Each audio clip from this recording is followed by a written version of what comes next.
ଆପଣଙ୍କୁ ସ୍ୱାଗତ। ବର୍ତ୍ତମାନ ଦେଖନ୍ତୁ 2024 ସାଧାରଣ ନିର୍ବାଚନର ସମ୍ଭାବ୍ୟ ଫଳ।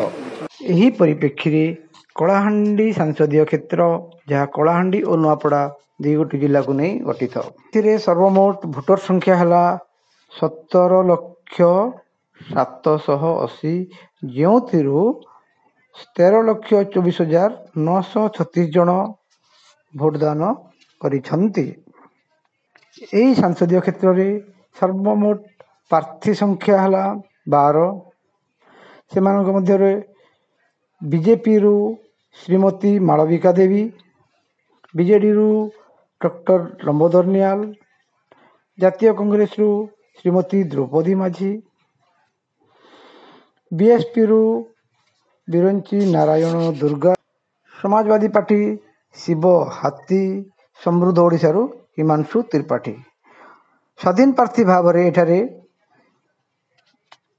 ଉମାକାନ୍ତ ତାଣ୍ଡି, ଗଙ୍ଗାଧର ଜାଲ, ଡକ୍ଟର ଧର୍ମେନ୍ଦ୍ର ଗହିର, ନରେଶ ହିଆଲ, ରାଜାରାମ ସାହୁ ଓ ଯୋଗୀ ନିହାଲ କ୍ଷେତ୍ରୀ ପ୍ରମୁଖ ଭାବରେ ଭାଗ ନେଇଛନ୍ତି। ବର୍ତ୍ତମାନ ଏମାନଙ୍କ ଭାଗ୍ୟ ଇଭିଏମ୍ ମେସିନ୍ ଭିତରେ ରହିଅଛି। ବର୍ତ୍ତମାନ ଲୋକମାନଙ୍କ ବିଭିନ୍ନ ସ୍ଥାନରେ ଯାଇ ପଚରା ଉଚରା ଏବଂ ବୁଝାବୁଝି କରି ଆମେ ଯେଉଁ ରିପୋର୍ଟ ସଂଗ୍ରହ କରିଛୁ, ସେହି ପରିପ୍ରେକ୍ଷୀରେ କଂଗ୍ରେସ, ବିଜେଡ଼ି ଓ ବିଜେପି ଛାଡ଼ି ଅନ୍ୟ କୌଣସି ପ୍ରାର୍ଥୀ 4 ଅଙ୍କ ପାରି ହେବେ ନାହିଁ ବୋଲି ଜଣାପଡ଼ୁଛି।